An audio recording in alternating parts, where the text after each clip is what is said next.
الحمد لله رب العالمين والصلاة والسلام على نبينا محمد وعلى آله وصحبه أجمعين فأعوذ بالله من الشيطان الرجيم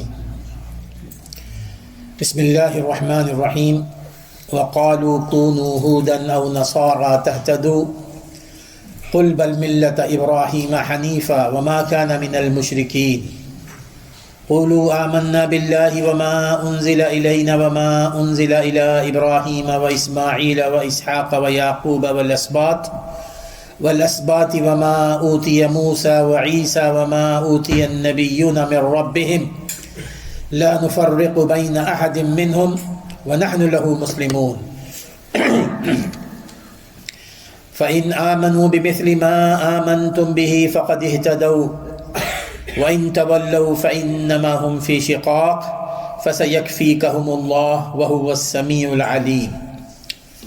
محترم حضرات، پچھلے درس میں ہم نے حضرت ابراہیم علیہ السلام کی دعاؤں کو یاد کیا تھا جو انہوں نے کعبۃ اللہ کی تعمیر کے بعد کی تھی، اور پھر اس کا سلسلہ اس کے بعد ایسے جاری ہوا کہ ابراہیم علیہ السلام کے بعد ان کی جو اولاد تھی، حضرت اسحاق علیہ السلام کی اولاد سے یعقوب علیہ السلام ہوئے، اور یعقوب علیہ السلام کی اولاد سے وہ یہودیوں کا سلسلہ شروع ہوا، اور یہ یہودیوں کا جو سلسلہ شروع ہوا، اور اس کے بعد یہ ہوا کہ اس کے بعد عیسائی بھی اس میں شامل ہو گئے رسول اکرم صلی اللہ علیہ وسلم کے دور میں۔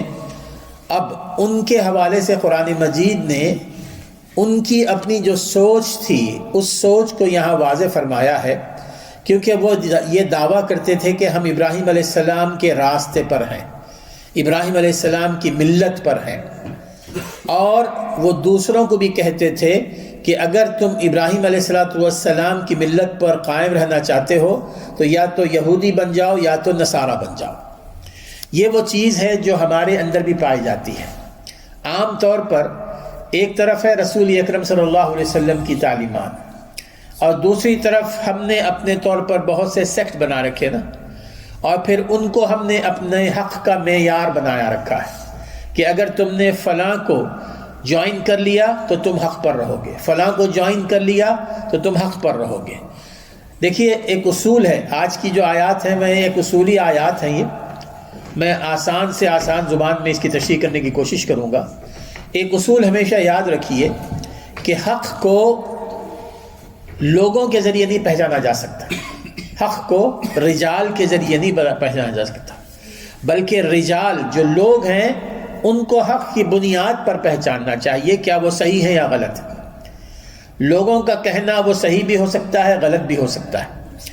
اگر ہم نے لوگوں کی بات کو آنکھیں بند کر کے قبول کر لیا، کیونکہ ہم یہ یقین کرتے ہیں کہ ان کی زبان پر جو بھی آتا ہے وہ حق ہے، یہیں سے گمراہی شروع ہو جاتی ہے، یہیں سے گمراہی شروع ہو جاتی ہے۔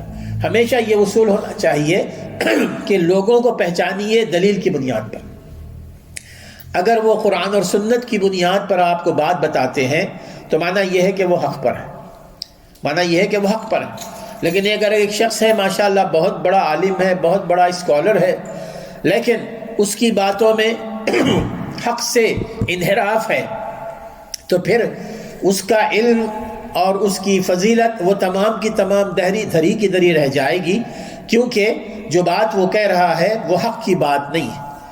یہود اور نصارہ میں یہ بیماری پائی جاتی تھی، وہ انہوں نے حق کا معیار بنا لیا اپنے سیکٹ کو۔ وہ یہ کہتے تھے، یہ جو یہودی ہیں اور یہ جو نصارہ ہیں، یہودیت اور عیسائیت اللہ تعالیٰ کی طرف سے اتاری ہوئی نہیں ہے نا، اللہ تعالیٰ کی طرف سے تو اللہ تعالیٰ نے اسلام اتارا تھا، اس کو یہودیت میں تبدیل کر لیا گیا۔ اللہ تعالیٰ نے اسلام کے ساتھ عیسیٰ علیہ السلام کو بھیجا تھا، انہوں نے اس کو عیسائیت میں تبدیل کر لیا۔ پھر اس کے بعد وہ لوگوں کو یہ کہنے لگے کہ حق کی پہچان یہ ہے کہ تم یہودی بن جاؤ، حق کی پہچان یہ ہے کہ تم عیسائی بن جاؤ۔ اللہ تعالیٰ فرماتے ہیں ہمیں مخاطب کرتے ہوئے کہ تم نہ ان یہودیوں کی بات مانو، نہ تم عیسائیوں کی بات مانو، نہ اپنے دور کے لوگوں کی بات مانو۔ یہودیوں اور عیسائیوں کے بارے میں تمہارا عقیدہ یہ ہونا چاہیے کہ قولوا آمنا باللہ وما انزل الینا وما انزل الی ابراہیم و اسماعیل و اسحاق، تم کہو کہ ہم ایمان لائے اللہ پر اور ایمان لائے اس پر جو اللہ تعالیٰ نے ہم پر اتاری ہے اور جو اللہ تعالیٰ نے ابراہیم علیہ السلام، اسماعیل، اسحاق، یعقوب اور اسباط پر اتاری ہے، اور جو موسیٰ علیہ السلام کو جو کتاب دی گئی تھی، عیسیٰ علیہ السلام کو جو کتاب دی گئی تھی، اس سے پہلے جو انبیاء کو جو وحی آئی تھی، لا نفرق بین احد منہم، ہم ان میں کوئی فرق نہیں کرتے کہ موسیٰ کون ہے، عیسیٰ کون ہے، ہم سب کو رسول مانتے ہیں، ہم سب کو پیغمبر مانتے ہیں، اور ان کا کہا ہوا ہم اس کو حق سمجھتے ہیں، وَنَحْنُ لَهُ مُسْلِمُونَ، اور ہم ان کے تابع دار ہیں۔ اب اس کے بعد جو اہم ترین آیت ہے وہ ہے، دیکھیے آیت نمبر 136، آیت نمبر 137۔ یہ آیت ایک کرائٹیریا ہے، یہ کرائٹیریا ہے، بہت اہم ترین آیت ہے۔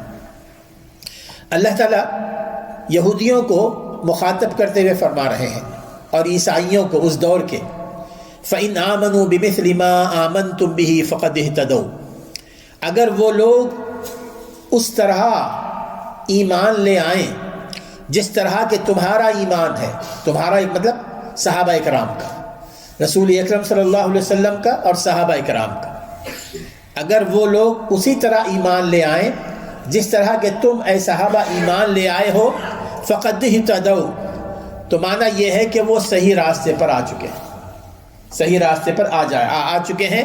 وَإِن تَوَلَّوْا فَإِنَّمَا هُمْ فِي شِقَاقٍ، اور اگر انہوں نے اس راستے سے منہ موڑ لیا تو وہ اختلافات میں پھنس جائیں گے، اختلافات میں پھنس جائیں گے، اور فَسَيَكْفِيكَهُمُ اللَّهُ، اللہ تعالیٰ ان کے حوالے سے آپ کے لیے کافی ہے، وَهُوَ السَّمِيعُ الْعَلِيمُ، وہ سننے والا ہے، جاننے والا۔ میرے دوستو، یہ ایک آیت کرائٹیریا ہے۔ اس آیت میں اللہ تعالیٰ فرما رہے ہیں کہ صحابہ کرام رضی اللہ تعالیٰ عنہ، ان کا جو مقام، ان کا جو مرتبہ ہے، صحابہ کرام کو اللہ تبارک و تعالیٰ نے ہدایت کے حوالے سے کرائٹیریا بنا کے ہمیں بھیجا ہے ہمارے پاس۔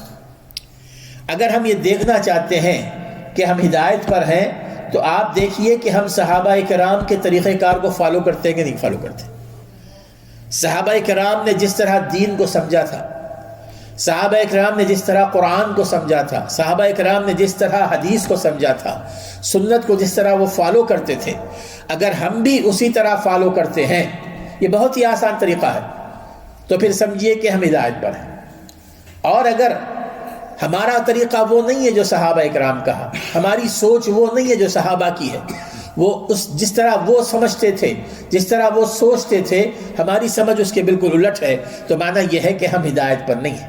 اب صحابہ کرام رضی اللہ تعالیٰ عنہم کی جو سوچ تھی اس کو کہتے ہیں عربی میں منہج، میتھڈولوجی، ان کا جو طریقہ کار تھا قرآن اور حدیث کو سمجھنے کا، میرے دوستو، رسول اکرم صلی اللہ علیہ وسلم کی باتیں سمجھنے کا، قرآن مجید کی باتیں سمجھنے کا، وہ بالکل وہ طریقہ تھا جو آج ہمارے پاس نہیں پایا جاتا، ہم اس سے کوسوں دور ہیں۔ ایک اور جگہ جیسے کہ اللہ تبارک و تعالیٰ نے اس کی طرف اشارہ فرمایا ہے سورۃ التوبہ میں اور کھول کے بیان کیا، والسابقون الاولون من المہاجرین والانصار والذین اتبعوهم بإحسان رضی اللہ عنہم ورضوا عنہ وعد لهم جنات تجری من تحتها الانہار خالدین فیہا ابدا ذلک الفوز العظیم۔ جیسے کہ میں نے ابھی ذکر کیا تھا آپ سے کہ آج کا جو درس ہے ہو سکتا ہے کہ آپ کو تھوڑا سا خشک لگے، لیکن یہ ایک بنیادی بات ہے، بنیادی اصول جو آج کے ہم درس میں سنیں گے اور سمجھنے کی کوشش کریں گے کہ انہی اصولوں کی بنیاد پہ ہماری کامیابی اور ناکامی ہے۔ یہ اگر اصول ہم نے اپنا لیے تو سمجھیے کہ ہم ہدایت پر ہیں، اور اگر ہم نے یہ اصول نہیں اپنائے تو سمجھیے کہ ہم کسی اور راستے پر چل رہے ہیں۔ اب وہ کیا اصول ہیں صحابہ کرام کے؟ سب سے پہلے تو صحابہ کرام کے حوالے سے اللہ تبارک و تعالیٰ نے ان کی اہمیت کیسے بیان فرمائی ہے۔ ایک پہلی آیت تو میں نے سورہ بقرہ کی پڑھی کہ اللہ تعالیٰ نے ان کو کرائٹیریا بنایا ہدایت کا۔ اگر ہم ان کے راستے پر چل رہے ہیں، دین کو سمجھنے کے لیے، قرآن کو سمجھنے کے لیے، حدیث کو سمجھنے کے لیے انہی کے راستے کو چل رہے ہیں تو ہم ہدایت یافتہ ہیں۔ اگر ہم نے کسی اور راستے کو اپنا لیا تو ہم ہدایت سے بہت دور ہیں۔ دوسری آیت میں اللہ تعالیٰ فرماتے ہیں کہ سورۃ التوبہ میں والسابقون الاولون من المہاجرین والانصار، مہاجرین اور انصار یہ دو صحابی تھے نا، دو گروپ تھے۔ مہاجرین وہ تھے جو مکہ مکرمہ سے آئے تھے، مدینہ منورہ میں آ کے بس گئے تھے، ہجرت کر کے آئے تھے۔ انصار وہ صحابی تھے جو مدینہ منورہ ہی کے تھے، جنہوں نے مکے کے مسلمانوں کی پوری طرح مدد کی تھی۔ اللہ تعالیٰ فرماتے ہیں کہ یہ جو مہاجر صحابی ہیں اور جو انصار صحابی ہیں، والذین اتبعوہم، اور تیسرا گروپ وہ جو ان کو فالو کرنے والا ہے، والذین اتبعوہم بإحسان، صحیح درست انداز میں جو یہ مہاجرین اور انصار کے طریقے کو فالو کرنے والا ہے۔ اب جو فالو کریں گے انصاری اور مہاجر صحابہ کے طریقہ کار کو، اللہ تعالیٰ نے ان کو 3 خوشخبریاں سنائی۔ پہلی خوشخبری یہ، رضی اللہ عنہ ورضوا عنہ، اللہ تعالیٰ ان سے راضی ہو گیا، اللہ تعالیٰ ان سے راضی ہو گیا اور وہ بھی اللہ تعالیٰ سے راضی ہو گئے۔ وعد لهم جنات تجری من تحتها الانہار خالدین فیہا ابدا، ایسے ہی لوگوں کے لیے اللہ تعالیٰ نے ایسی جنتیں تیار کر رکھی ہیں جن میں وہ ہمیشہ ہمیشہ رہیں گے۔ تیسری چیز، ذالک الفوز العظیم، یہ سب سے بڑی کامیابی ہے۔ اب اس آیت میں دیکھیے اللہ تبارک و تعالیٰ نے یہ 3 گروہوں کا ذکر فرمایا نا، ایک صحابہ ہیں جو مہاجر اور انصار ہیں، تیسرا وہ گروپ ہے جو ان کو فالو کرنے والا ہے۔ فالو کرنے کا مراد یہ نہیں کہ صرف مدینہ منورہ میں فالو کرنے والے، قیامت تک جو لوگ صحابہ کے طریقے کو فالو کریں گے، صحابہ اکرام کے، یقیناً ان لوگوں سے اللہ تعالیٰ راضی ہوا، وہ بھی اللہ سے راضی ہوئے، انہی کے لیے جنتیں ہیں، انہی کے لیے کامیابی ہیں، انہی کے لیے کامیابی ہے۔ اب میرے دوستو، اس میں جو بات بتائی گئی ہے سمجھنے کی بات ہے کہ صحابہ کرام رضی اللہ تعالیٰ عنہم کو کیسے فالو کریں گے، والذین اتبعوہم بإحسان۔ صحابہ کرام رضی اللہ تعالیٰ عنہم کو فالو کرنے سے پہلے میں ایک پوائنٹ یہ میں بتا دوں آپ کو کہ اس وقت ہمارے اندر مسلمانوں میں کتنے فرقے ہیں، کتنے گروپ ہیں، مختلف فرقے ہیں، مختلف گروپ ہیں، اور ہر کوئی یہ کہتا ہے کہ ہم قرآن و سنت کو فالو کرتے ہیں۔ یہ ایک عجیب سا تماشا ہے، ہر کوئی یہ کہتا ہے کہ ہم قرآن و سنت کو فالو کرتے ہیں، بلکہ قرآن سے دلائل لانے کی بھی کوشش کی جاتی ہے، حدیث سے دلائل لانے کی کوشش کی جاتی ہے۔ دوسری طرف وہ لوگ ہیں جو قرآن و سنت کو صحیح معنوں میں فالو کر رہے ہیں اور وہ بھی کہتے ہیں کہ ہم قرآن و سنت کو فالو کرتے ہیں۔ تو اب اس میں ہم نے دیکھنا ہے کہ کون صحیح طور پر قرآن و سنت کو فالو کرتا ہے۔ اب جو آیت میں نے آپ کے سامنے پڑھی تھی اس میں اللہ تعالیٰ نے فرمایا کہ والذین اتبعوہم بإحسان، کہ صحابہ کرام کو صحیح طور پر فالو کرنے والے وہ لوگ ہیں کہ جنہوں نے صحیح معنوں میں ان کی سمجھ کے مطابق اپنی سمجھ بنائی ہے، اور وہی قرآن و سنت کو فالو کرنے والے ہیں، وہی قرآن و سنت کو فالو کرنے والے ہیں۔ اس سے معلوم کیا ہوتا ہے؟ اس سے معلوم یہ ہوتا ہے کہ جب ہم کسی حکم پر عمل کرتے ہیں نا تو ہم کہتے ہیں کہ جی قرآن و سنت کے مطابق ہے۔ میرے دوستو، یہ کافی نہیں ہے کہنا قرآن اور سنت کے مطابق، تیسری چیز بھی ہونی چاہیے، قرآن، سنت اور فہم صحابہ کی انڈرسٹینڈنگ اس میں شامل ہونی چاہیے، وگرنہ تو ہر شخص قرآن مجید کو ایک کھلونا بنا لیتا ہے، جیسے کہ آج کل ہوتا ہے۔ قرآن مجید کی آیات کی تفسیر منمانی کو ہو رہی ہے، احادیث کو توڑ مروڑ کر اس کے کچھ معنی استعمال کیے جاتے ہیں۔ تو اس میں شرط رکھی ہے علماء نے کہ صرف قرآن اور حدیث کو فالو کرنا نہیں، بلکہ قرآن اور حدیث کو سمجھنا صحابہ کرام رضی اللہ تعالیٰ عنہم کے سمجھ کے مطابق۔ اب یہ صحابہ کرام رضی اللہ تعالیٰ عنہم کو اللہ تبارک و تعالیٰ نے کیوں ہمارے لیے کرائٹیریا بنایا، کیوں شرط رکھی ہے، اس کی وجہ احادیث میں ذکر آتا ہے اس کا، کہ جیسے کہ رسول اکرم صلی اللہ علیہ وسلم نے فرمایا، صحابہ کے مقام کو دیکھیے، صحابہ کرام اتنے عظیم شخصیات تھیں، رسول اکرم صلی اللہ علیہ وسلم فرماتے ہیں کہ خیر الناس قرنی، خیر الناس قرنی ثم الذین یلونہم ثم الذین یلونہم، صحیح بخاری مسلم کی حدیث ہے، خیر الناس قرنی، یہ جو میری صدی ہے، یہ جو 100 سال کا عرصہ ہے جس میں میں رہ رہا ہوں، یہ سب سے بہترین صدی ہے، یعنی اس میں جو جنریشن پڑھ رہی ہے جو سب سے بہترین جنریشن ہے، پھر اس کے بعد کی جو جنریشن آئے گی وہ اس سے کم بہتر ہے، اس کے بعد کی جو جنریشن آئے گی وہ اس سے کم بہتر ہے۔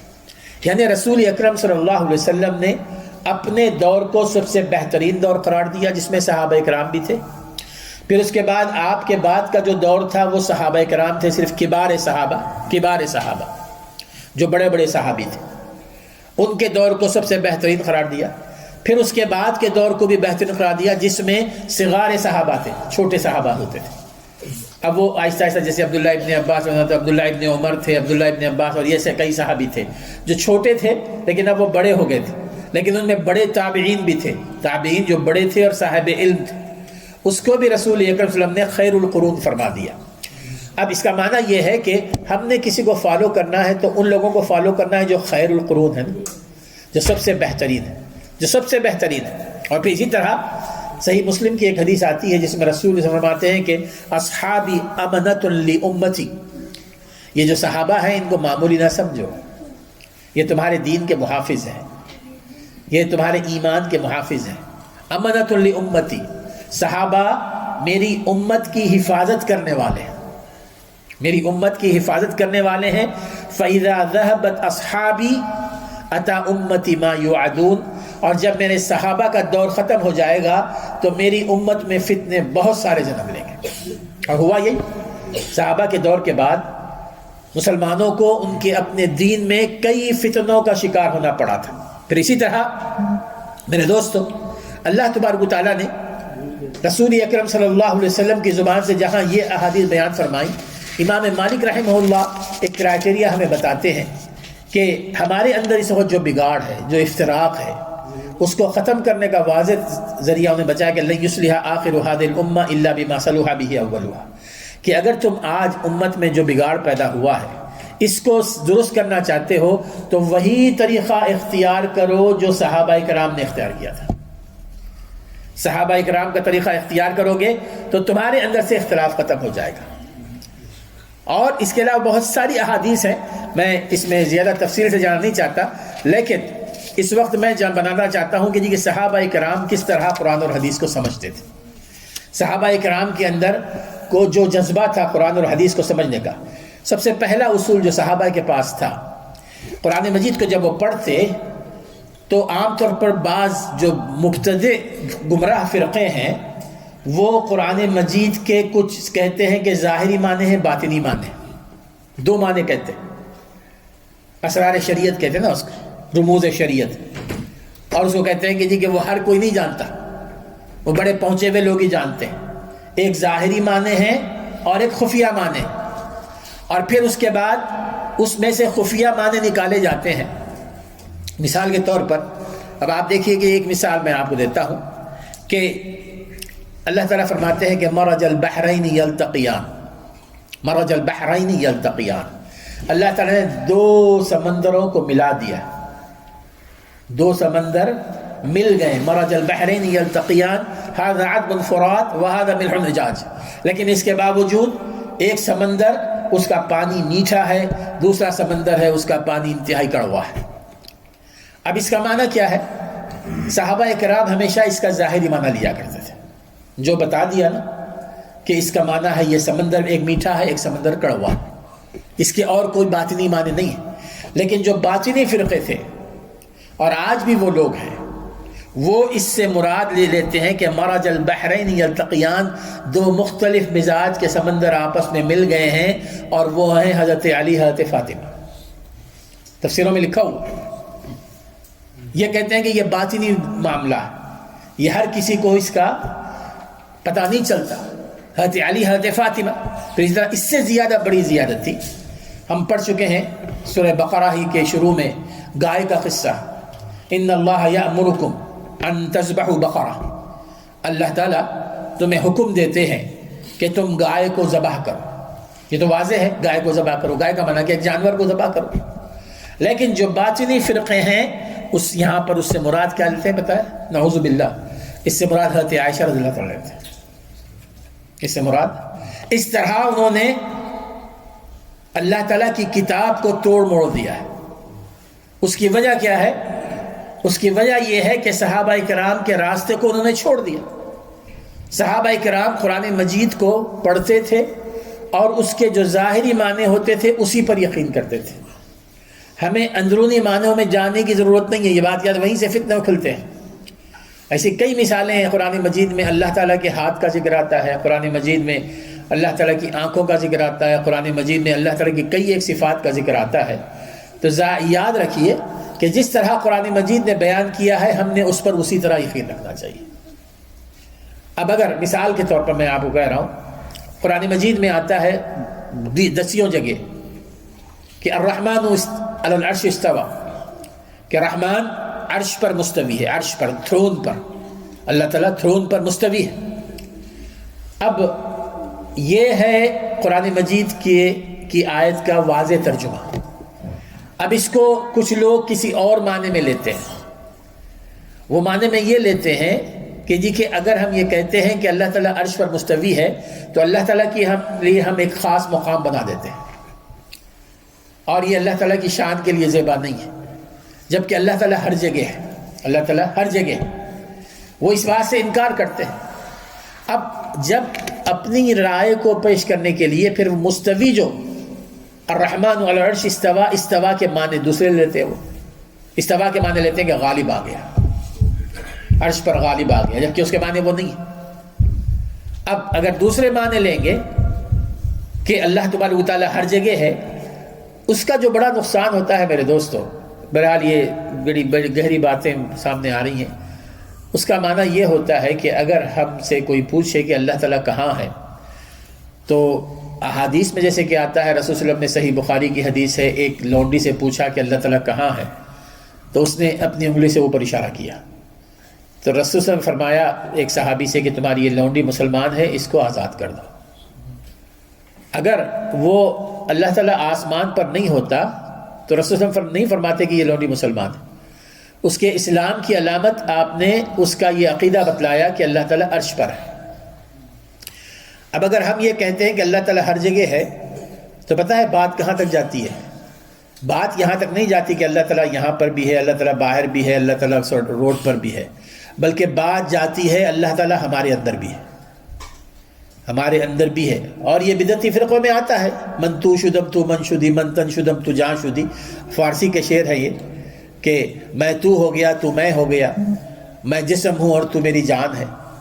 یعنی اللہ تبارک و تعالیٰ کے حوالے سے ان کا یہ عقیدہ بن گیا کہ اللہ تعالیٰ میرے اندر ہے۔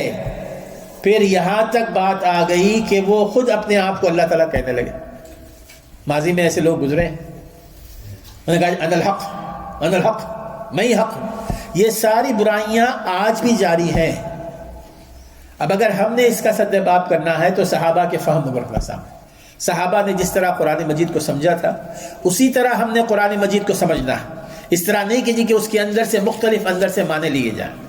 پھر اسی طرح جو قرآن مجید میں جو حکم آتا ہے، احادیث میں جو حکم آتا ہے، اس پر ہم نے سر تسلیم خم کر دینا ہے اگر وہ حدیث صحیح ثابت ہے، رسول اکرم صلی اللہ علیہ وسلم تک جاتی ہے پوری سند کے ساتھ، چاہے وہ حدیث احاد کیوں نہ ہو یا وہ متواتر کیوں نہ ہو، اگر رسول صلی اللہ علیہ وسلم تک پہنچتی ہے اس کی سند تو پھر ہم نے اس کو ویسے ہی اپنے اس پر طاری کرنا ہے، اس کو فالو کرنا ہے۔ امام شافعی رحمہ اللہ فرماتے ہیں، یہ اصول کی بات بھی یاد رکھیے کہ اجمع المسلمون علی ان من استبانت له سنہ، امت کا اس بات پر کنسنسس ہے، اجماع کہتے ہیں کنسنسس، سارے علماء کا اس پر اتفاق ہے، من استبانت له السنہ، کہ جس پر رسول صلی اللہ علیہ وسلم کی کوئی سنت واضح ہو جائے، حدیث واضح کلیئر،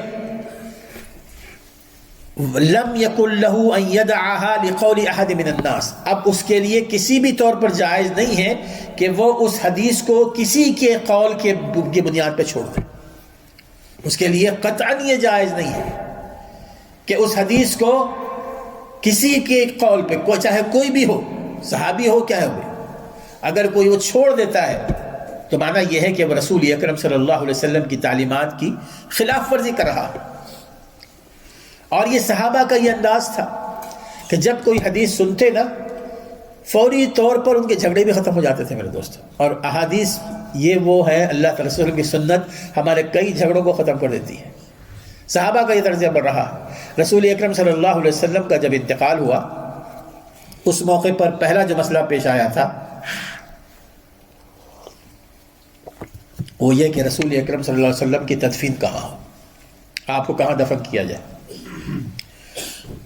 جنت البقیع میں دفن کیا جائے، مسجد نبوی میں دفن کیا جائے یا کہاں۔ اس موقع پر ابو بکر صدیق رضی اللہ تعالیٰ عنہ نے، حالانکہ ابو بکر صدیق رضی اللہ عنہ اپنی گناہوں مصروفیات کی وجہ سے بہت کم احادیث ان سے مروی ہیں، لیکن جو بھی احادیث ہیں وہ ماشاءاللہ بہت انتہائی امپورٹنٹ ہے۔ انہوں نے کہا کہ میں نے رسول اکرم صلی اللہ علیہ وسلم سے یہ حدیث سنی ہے کہ انبیاء جہاں ان کا انتقال ہوتا ہے ان کو وہیں دفن کیا جاتا ہے، جہاں ان کا انتقال ہوتا ہے وہیں دفن کیا جاتا ہے۔ صحابہ کرام کے جو دو تین اوپینینس ہیں وہ سارے ختم ہو گئے، اس طرف اتفاق کر لیا انہوں نے بغیر کسی کے۔ انہوں نے یہ نہیں کہا کہ نہیں جی اس میں یہ قباحت نہیں، اس میں یہ خرابی ہے، جیسے ہم کرتے ہیں۔ احادیث سننے کے باوجود ہم کو کئی نقصانات سامنے سمجھ میں آتے ہیں کہ نہیں اس کا اب یہ نقصان ہوگا، اس کا یہ نقصان ہوگا۔ صحابہ کرام نے حدیث کے سامنے اپنے سر کو تسلیم خم کر لیا۔ پھر اس کے بعد خلافت کا مسئلہ آیا، اسی تدفین سے پہلے ہی اس موقع پر صحابہ میں انصار بھی جمع تھے، مہاجرین بھی جمع تھے، اور دونوں میں تھوڑی سی گرما گرمی شروع ہو رہی تھی۔ وہاں صحابہ اکرام میں جو مہاجرین تھے وہ کہہ رہے تھے کہ جی ہم نے بڑی قربانیاں دی ہیں اپنے گھر بار کو، اپنے شہر کو چھوڑ کر، اور ہم ہیں جو رسول اکرم صلی اللہ علیہ وسلم کا پہلا ساتھ دینے والے ہیں، تو ہمیں اس کا حق ملنا چاہیے۔ انصاری صحابی کہتے تھے کہ جی کہ ہماری وجہ سے دین کو ثابت قدمی ملی تو ہم میں سے ہونا چاہیے۔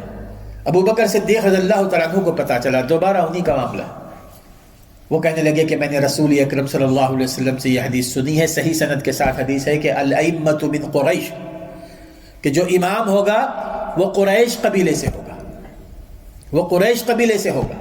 جو ہی انہوں نے وہ حدیث سنی وہ سارے جھگڑے ہو گئے ختم، سارے جھگڑے ختم ہوئے۔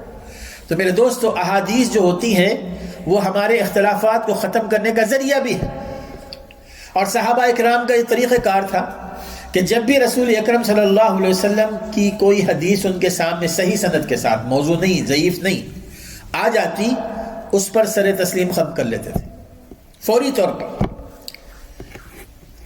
ابھی آگے کی آیات میں ہم انشاءاللہ تعالیٰ پڑھیں گے تحویل قبلہ کا واقعہ، کہ جس میں رسول صلی اللہ علیہ وسلم جب مدینہ منورہ تشریف لائے تھے تو تقریباً 16 مہینے آپ نے بیت المقدس کی طرف قبلہ کر کے نماز پڑھی تھی نا۔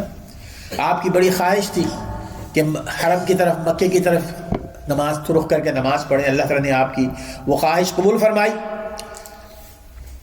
اور اس وقت جب آپ مسجد نبوی میں تشریف فرما تھے اس وقت آیات نازل ہوئی تحویل قبلہ کی، اس وقت آیات نازل ہوئی۔ تو رسول اکرم صلی اللہ علیہ وسلم نے اپنے 2-3 مختلف صحابہ کو ساتھ کے قریوں میں، گاؤں میں بھیجا جہاں مسجدیں تھیں، کہ تم جا کے اعلان کر دو کہ قبلہ بدل گیا ہے، مسجد اقصی سے اب مسجد حرام کی طرف ہو گیا۔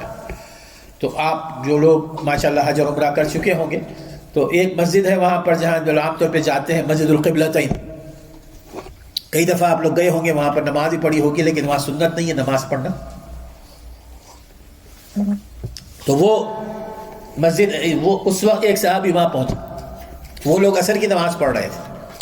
عین عصر کی نماز میں امام صاحب وہ مسجد اقصی جو ہے نا وہ شمال کی طرف ہے ان لوگوں کے اعتبار سے، اور مکہ المکرمہ جنوب کی طرف۔ تو وہ صحابی نے دروازے پر کھڑے ہو کر کہا کہ میں رسول اکرم صلی اللہ علیہ وسلم کے پاس سے آ رہا ہوں، رسول اکرم صلی اللہ علیہ وسلم نے مجھے یہ اعلان کرنے کا حکم فرمایا کہ آج سے قبلہ تبدیل ہو گیا ہے، لہٰذا آپ تمام لوگ قبلے یعنی مکہ مکرمہ کی طرف رخ کر کے نماز پڑھیں۔ امام صاحب نے سنا، وہ اب آپ دیکھیے کہ کتنی مشکل ہوتی ہے نا، یعنی شمال سے جنوب کی طرف جانا ایک اچھا خاصا یعنی لمبا، یعنی لوگوں کے لیے بڑا مشکل ہو جاتا ہے کہ پوری صفیں تبدیل کریں، امام صاحب بھی ادھر جائیں، اب یہ ایک طرف سے دوسری طرف جانا ہے۔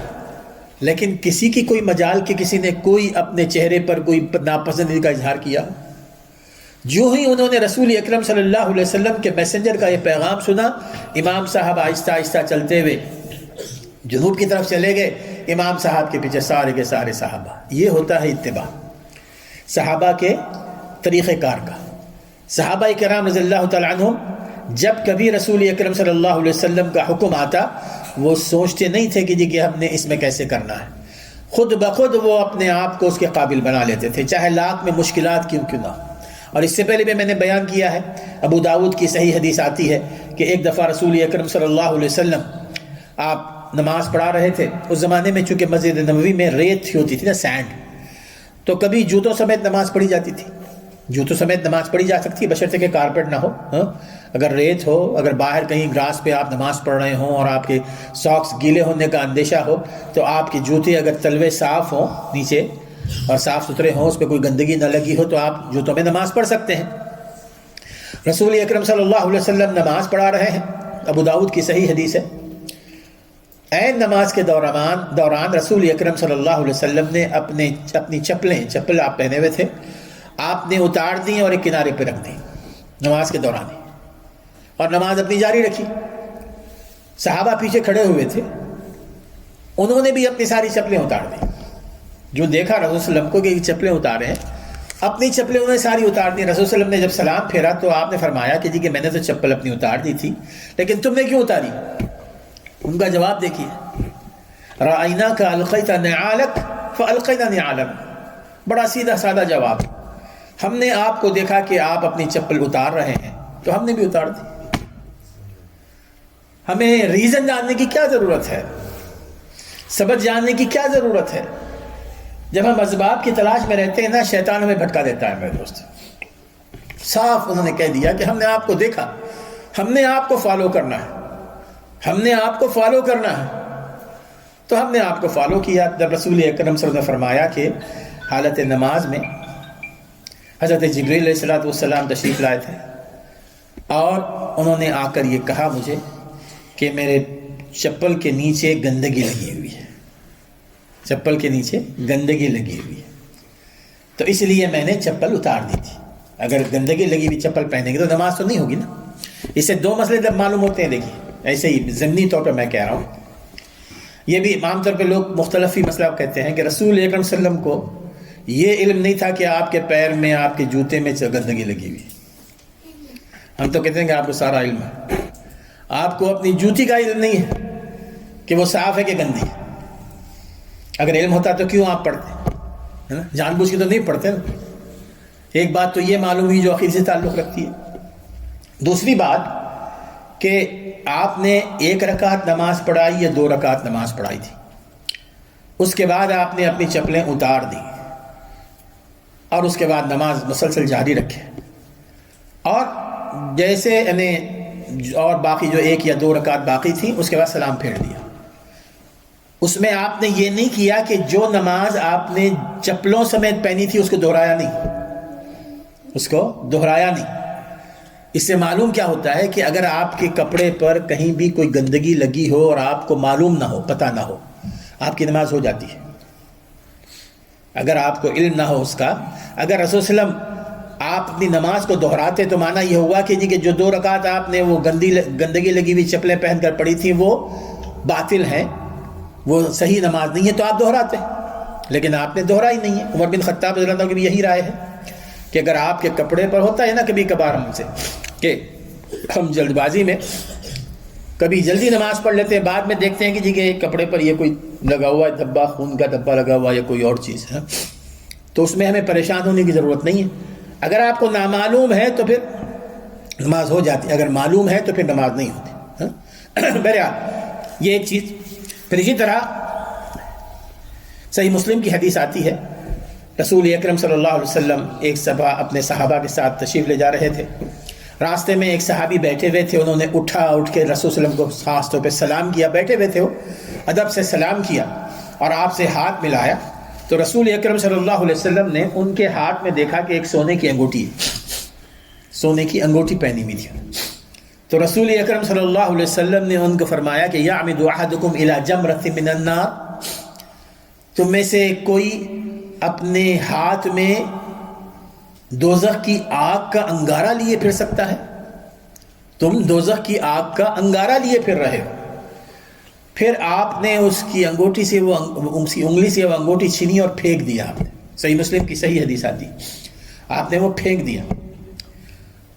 آپ آگے بڑھ گئے، پیچھے ان کے ایک ساتھی وہیں تھے، تو انہوں نے کہا کہ رسول اکرم صلی اللہ علیہ وسلم تو اب آگے تشریف لے جا چکے ہیں، تو پھر خود خاتمہ کا انتفاع بھی، اپنی انگوٹھی لے لو، فائدہ اٹھا اس سے. رسول صلی اللہ علیہ وسلم تو آگے بڑھ چکے ہیں.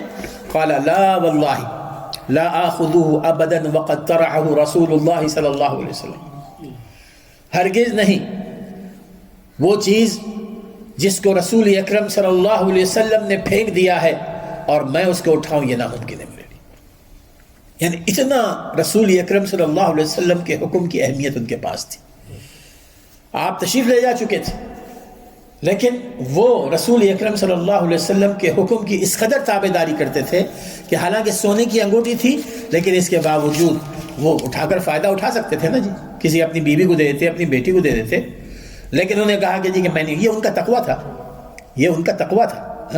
مگر نہ تو اٹھانا ہے تو وہ اٹھا لے سکتے تھے، اس میں کوئی یہ نہیں ہے۔ مثالیں تو بہت ساری ہیں میرے دوستوں۔ ایک اور مثال دے کے میں اپنی بات ختم کروں گا۔ یہ بات آپ کو یاد ہوگی کہ حضرت عائشہ رضی اللہ تعالیٰ عنہا پر تہمت لگی تھی نا، منافقین نے تہمت لگائی تھی بدکاری کی، اور ان منافقین کے ساتھ چند بہت سادہ لو صحابہ بھی شامل ہو گئے تھے۔ آپ سمجھ رہے ہیں جو سادہ لو ہوتے ہیں، بہت ساری طبیعت ہوتی ہے، لوگ جو کہتے ہیں یقین کر لیتے ہیں۔ ان میں سے ایک صحابی تھے مستح بن اثاثہ، صحیح بخاری اور مسلم کی حدیث ہے، مستح بن اثاثہ۔ یہ صحابی بڑے غریب تھے، ابو بکر صدیق رضی اللہ تعالیٰ عنہ کے رشتہ داروں میں سے تھے، اور ابو بکر صدیق رضی اللہ عنہ ماشاءاللہ وہ جیسے ایک سخاوت ان کا ماشاءاللہ ان کا اپنا معمول تھا، وہ اپنے اس غریب رشتہ دار کا ہمیشہ تعاون کیا کرتے، مہینے مہینے ہر پہنچا دیتے تھے اس کو اس کی رقم۔ جب وہ مستح بھی نے وہ اس میں شامل ہو گئے منافقین کے، اور سادگی میں آ کر حضرت عائشہ رضی اللہ عنہ پہ لگا ہوئے بہتان کی تصدیق بھی کر دی۔ ابو بکر صدیق رضی اللہ عنہ کو جب پتہ چلا تو باپ ہے نا جی، ہے نا، تو حضرت عائشہ رضی اللہ تعالیٰ عنہ کی برات اترنے کے بعد اللہ تعالیٰ کی طرف سے انہوں نے قسم کھا لی کہ اس کے بعد میں نے مستح کے ساتھ کوئی تعاون نہیں کرنا، میں اس کے ساتھ اتنا تعاون کرتا رہا، یہ میرا ہی رشتہ دار ہو کر یہ میری بیٹی کے اوپر لگا یہ الزام کی وہ کے ساتھ کی تائید کر رہا ہے، میں اس کے ساتھ تعاون نہیں کروں۔ اس موقع پر اللہ تبارک و تعالیٰ نے اسی سورۃ النور میں یہ آیات نازل فرمائی، وَلَا يَأْتَلِ أُولُو الْفَضْلِ مِنْكُمْ وَالسَّعَةِ أَنْ يُؤْتُوا أُولِي الْقُرْبَى وَالْمَسَاكِينَ وَالْمُهَاجِرِينَ فِي سَبِيلِ اللَّهِ، جو لوگ تم میں سے مالدار ہیں ان کو یہ زیبا نہیں دیتا کہ وہ اپنے رشتہ داروں، غریب رشتہ داروں اور مسکینوں کے ساتھ تعاون کو بند کر دیں۔ وَلَا يَأْتَلِ وَلَا يَمْتَنَعْ، کہ ان کو یہ جائز نہیں ہے کہ وہ اپنے غریب رشتہ داروں اور مسکینوں کے ساتھ تعاون کو بند کر دیں۔ وَلْيَعْفُوا وَلْيَصْفَحُوا، ان کو چاہیے کہ انداز کر دیں، درگزر کر دیں، معاف کر دیں۔ وَلْيَعْفُوا وَلْيَصْفَحُوا، معاف کر دیں۔ اس میں بہت سبق ہے میرے دوستو، ہمارے بھی اپنے کئی غریب رشتہ دار ہوں گے، ہمارے پاس بھی اللہ تعالیٰ نے مال دیا رکھا ہے، ان کے ساتھ کبھی تلخ کلامی ہو جاتی ہے، کبھی کچھ ہو جاتا ہے نا بہت سارا، تو اس کے بعد ہم کہتے ہیں کہ جی کہ آئندہ زکوٰۃ کا کوئی حصہ اس کو میں نہیں دوں گا۔ یہ بہت غلط بات ہے، یہ بہت غلط بات ہے۔ تلخ کلامی ہو جائے، چپ ہو جائے، اس کا یہ آیت ہمیشہ یاد رکھیے، وَلْيَعْفُوا وَلْيَصْفَحُوا، اس کو درانداز کر دو، اس کو اوور لک کر دو، اس کو معاف کر دو۔ اس کے بعد اللہ فرماتے ہیں کہ أَلَا تُحِبُّونَ أَن يَغْفِرَ اللَّهُ لَكُمْ، کیا تمہیں یہ پسند نہیں کہ اللہ تعالیٰ تمہیں معاف کرے؟ اللہ تعالیٰ تمہیں معاف کرے، کیا تمہیں یہ پسند نہیں ہے؟ سبحان اللہ، اس سے بڑی نعمت ہمارے لیے کیا ہوگی میرے دوست، کہ اللہ تعالیٰ ہمیں معاف کرے۔